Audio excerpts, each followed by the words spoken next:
You know, guys, I'm gonna be hitting the big 3-0 in just over a year now. I don't have the time, energy, or narcissism to be dealing with toxic fandoms these days. And luckily, I don't have to. We're living in an oversaturated streaming world where cartoons and anime are being produced faster than Gardevoir smut. At some point, it's like, there's just too many of them now for lifelong passionate fandoms to develop, you know what I mean? So when we do get a series with its fair share of problems, now I'm just like, yeah, you suck. What else is on?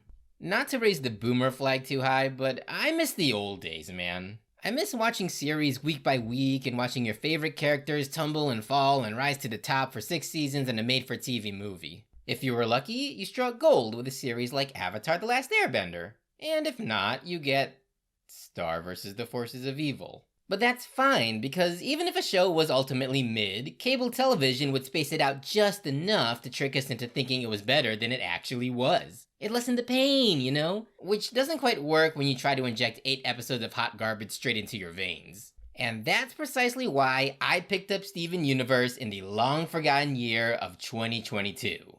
For one, it's a Cartoon Network show, and me being biased as fuck, that's a plus right off the bat. Secondly, it was successful enough to spawn the aforementioned 6 seasons in a movie run, which is also another plus. And third, and most importantly, people hate it. I didn't know why at the time, but I certainly heard the stories. The rushed ending, the constantly off-model designs, the unwarranted redemption arcs, whoo yeah. This cartoon has quite the reputation, and in retrospect, I think that's why it took me so long to give it a fair chance. However, all of those reasons and more are a content creator's wet dream. A series just old enough to be nostalgic, controversial enough to be remembered, and just terrible enough for cartoon reviewers to fold their arms and trash it for 2-hour-long video essays? My algorithm simping ass was practically frothing at the mouth, dude. Anyway, when I finally sat down to actually watch Steven Universe, I was gearing up for a shit show. I was ready to rage and rant and throw hands at this cartoon for daring to not be what I thought it should be. But as I went through each new season, each new character, and each new plot thread, I realized that I had made a grave mistake. Steven Universe is good. Really good. I would even go so far as to say it's great. Not exceptional, mind you, but a reasonably great cartoon. So if you haven't watched Steven Universe and somehow made it this far in the video without shooting yourself, here's what it's all about. This little pudge muffin is called Steven Universe, a lucky little bastard who gets to room with these 3 alien chicks. The tall one, the purple one, and the hot one. Turns out these gals are Anthro-Rocks sent out to protect the Earth from other Anthro-Rocks, and their boss was this big bundle of babe who got freaky with the local human life and spawned this Steven kid. It unfortunately led to a nasty case of postpartum death, and so Garnet, Amethyst, Pearl, and Steven, henceforth referred to as the Crooniverse, carry out her dying wish of living free, happy, untethered lives down by the beach while fighting a losing war against an empire of fascist rock waifus. Now, like I said before, I fucked up. I was fully prepared to latch onto a terrible show with universally recognized flaws that I could milk for some easy clicks. But that's kind of hard to do now because I genuinely really enjoyed this show for what it is. Like, god damn it, Rebecca Sugar, how do you expect me to monetize my vitriol if your show is actually fun to watch? It's not fair. It's funny, it's touching, it's nuanced, it's musically driven, it shamelessly drops crumbs of world building that has you begging for more, and the cast is a lovely assortment of weirdos that I would like to befriend and or get railed by. You are giving me absolutely no leverage here, so now I have to make an open-ended video that doesn't sell unbridled hatred of a children's cartoon and instead sells my personality. Lord help me. Now, in all fairness, some of that criticism is legit. All that crap I said about off-model designs and redemption arcs is a mark against it, okay? Like, I get it. No series is without deficits. But the more I look back on this show and what it actually accomplished, I can't help but wonder why people talk about this show like it somehow killed your entire family and forced you to eat their ashes. Like, if a show is complete trash and is actively pissing people off, that's one thing. But why do people take an otherwise perfectly sound series and conflate its honest faults as this big slight against the animation industry? It's not that serious, dude. Now, you may find this hard to believe, but I'm quite the fan of anime and cartoons. I've watched a handful of series in my time that have tickled my fancy, and every now and then I come across a show that I found underwhelming. Hell, there have been times when a show really pisses me off. I'm only human after all, so I understand that when you invest your time in the product that fails to meet your expectations, it can be frustrating. All that I get, and in the few times it has happened to me, I turn off the screen, go to my room, whip out a quick one, and move on. Now, I'm not one to be knowingly hypocritical. I realize that the folks who talk about anime and cartoons for a living got lobster and steak dinners to eat, so sometimes you just gotta suck it up and give the negative Nancys what they want. I mean, fuck, I've done it myself a few times. Bleeding is leading and all that. I'd even go so far as to say that horrendous shit shows of animation can be a valuable learning experience. I mean, heaven knows Cloverworks is still learning from the whole Promised Neverland fiasco. But here's the thing.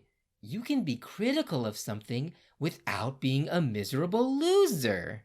Going back to the Crooniverse for a sec, this show is infamous for its flaws, yes, but simultaneously, it is equally famous for what I would argue as being one of the most influential animated series of our generation. Steven Universe was one of the 4 major players in Cartoon Network's PG era, alongside Adventure Time, Regular Show, and Total Drama Island, and its impact on the Western TV animation industry cannot be understated. It was a unique and feminist take on the hero's journey that used classic anime inspiration to the fullest. It deconstructed childhood trauma in a way that was never before approached in cartoons. It took what Korra started and fucking ran to push forth LGBTQ+ representation to a level hitherto unheard of. We would literally not have Lumity if the Crooniverse were not there to make lesbian simps a thing.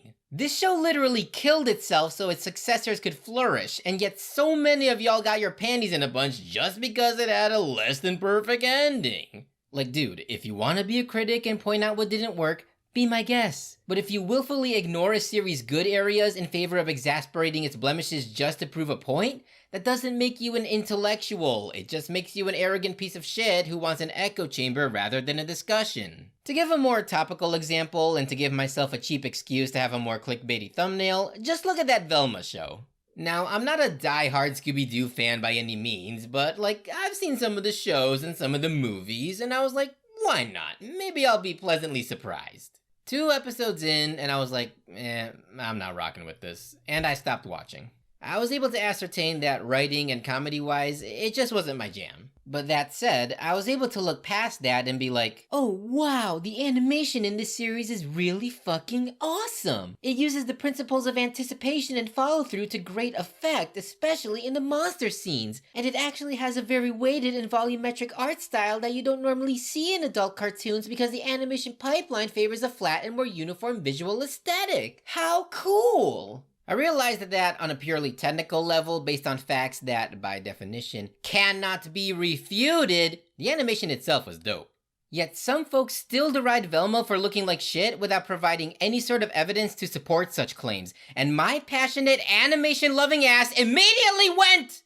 Whatever, bro, your loss. Like I said, I just don't have the patience to be picking fights with people over a screen these days. It literally takes way too much time out of my day when I could be doing something constructive, like making a YouTube video about this exact topic, and realizing as I say this that I'm just doing exactly what I said I wouldn't do, just on a different platform.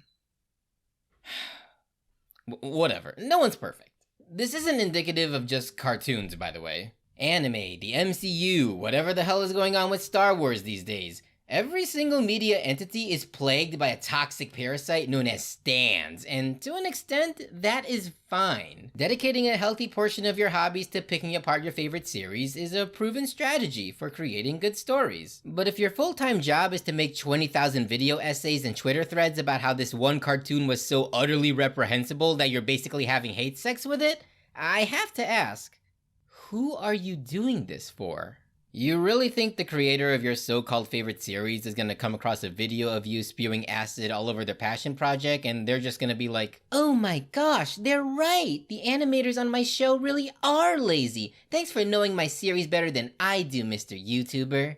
Trust me, dude. If showrunners have to decide between a novice who's pleasant and willing to grow versus a person who's a genius and thinks they can do no wrong, they're gonna go for the former every time. There's already so much shit in this world where your rage would be better directed, and you want to spend all of your waking hours as a consumer, not even as someone who wants to be in the animation industry, making pointless petitions and campaigning for an entire studio to redo an episode years after the fact just because the ending wasn't to your liking?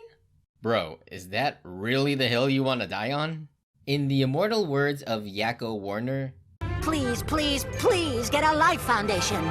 Anyway, that's your lesson for the day, kids. Give Steven Universe a try. It's a delightful show. Also, keep watching Velma if that shit's your thing. Shower regularly, eat your vegetables, switch to your data plan if you're gonna be looking up weird shit at work, and above all else, Ligma. What's Ligma? Ligma! We are the crystal gems, we'll always save the day. And if you think we can't, we'll always find a way. That's why the people of this world believe in garnet, amethyst, and pearl, and subscribe!